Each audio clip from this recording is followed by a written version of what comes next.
Hello, thank you for joining me for Samuel in Springtime. Today is Thursday, May 13th, Thursday the 13th, and this is the 13th chapter of the first book of Samuel. In this chapter, we have a battle going on and preparations for a battle.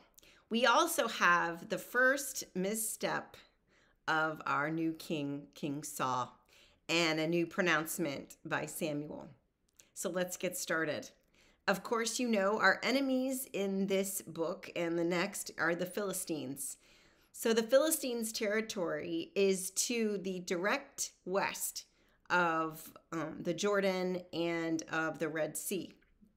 So what happens is they go west to a town called Mishmash, and in the hill country of Bethel. So that's Mishmash and Bethel are just real close to each other. All of this is west of the Jordan, and west of the Dead Sea. Did I say the Red Sea before? It's the Dead Sea. So Jordan flows into the Dead Sea, and that's the border. So when everything is happening is west of this, and what you have is a troop naming. Let me just go back to the very beginning. In the very beginning, if your translation is like mine, you have blank spaces. We don't know how old Saul was or what year of reign it was for him. We don't get that. It's all blank in my translation. And then it says below, the number is lacking in the Hebrew text. The verse is lacking in the Septuagint. So we don't have it in Greek. We don't have it in Hebrew. 2 is not the entire number. Something has dropped out. So they can't really find what the evidence of this is when this took place. So they're not locating it quite yet. But I know it was King Saul. And so he chose 3,000. So Saul has 3,000 Israelites. And there's 2,000 that are already with him. And then Jonathan, his son, which he doesn't mention that that's his son. There's no birth narrative there, but he just jumps onto the scene. Jonathan is a grown son of Saul's, and he has 1,000 people with him. So roughly, we're talking about 6,000 troops for the Israelites. And they are coming towards the Philistine territory, and they attack a garrison and take it. So that's really the prowess of Jonathan, the son of Saul. So when they took the garrison of the Philistines that was at Geba, which is a little further east of where we're talking about Mishmash, Geba is a town, and they took it. They took that garrison from the Philistines, which ignited the Philistines' anger. And so the Philistines muster 3,000 chariots, 6,000 horsemen, and they can't even number the troops. They are like the sand on the seashore, is what the scripture says. So they're just like thousands and tens of thousands of troops.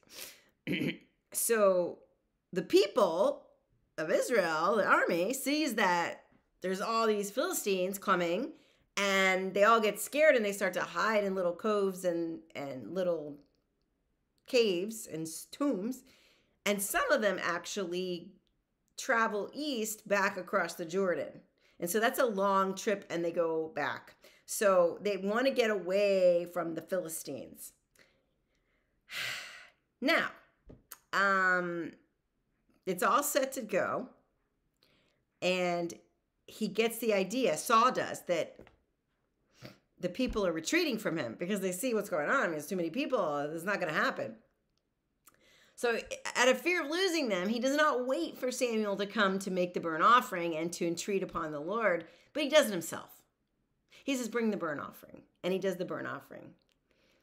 And then Samuel arrived after that, and he went up to salute Samuel, and Samuel's like, what are you doing? He said, I saw the people were slipping away, so I forced myself to do the sacrifice. And Samuel says, no, no, no. Now the Philistines will come down on you. You're going to lose this battle. And not only that, but the Lord would have established your kingdom forever, but no longer because of what you did. And the Lord has appointed him, the Lord has sought out a man after his own heart. And remember that phrase, a man after his own heart, to be ruler over his people because you have not kept what the Lord commanded. So we know that's foreshadowing, right? We know who that is. And Samuel's going to anoint him. That's coming. But it's not here yet. And Samuel left, and then they still prepared for this battle.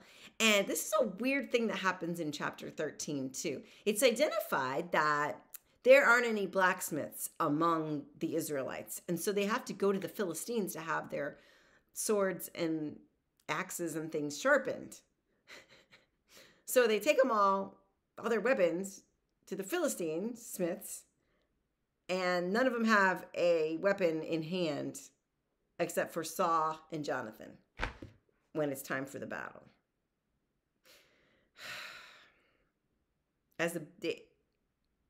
So on the day of the battle, neither sword nor spear was to be found in the possession of any of the people with Saul and Jonathan, but Saul and Jonathan had them.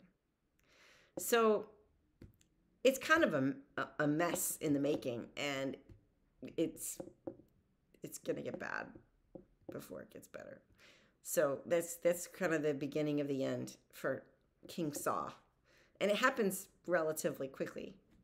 The Philistines, in the next chapter, we'll see that they completely rout the Israelites in this case. And it's really all Saul's fault. So, be careful what you wish for. Israel wanted a king, asked for a king.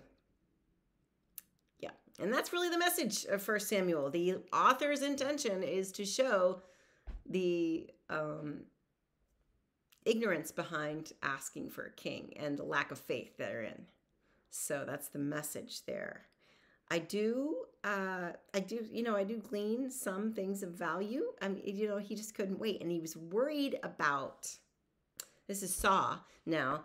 He's worried about losing his influence. He's worried about the people not listening to him, and so he decides he'd just do what Samuel did, and adopt not only a king and military leader, but be priest and prophet. And he's not priest and prophet, and so he shouldn't have done what he did. He did it out of desperation to try to keep the people together, or behind him, in a fool's errand, because we see that they completely outnumber the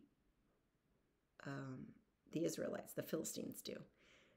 And the other thing is, we've seen the Israelites win in these kind of situations before, when they were interceded for with God on their behalf in the proper way. And we see that Samuel does it in the proper way, and they are blessed and they are saved. And then Saul does it in a hasty way and not so much. So I hope that will be one of your lessons in patience maybe today. And that don't go the way of Saul. And make sure you have your own blacksmith. Have a great day.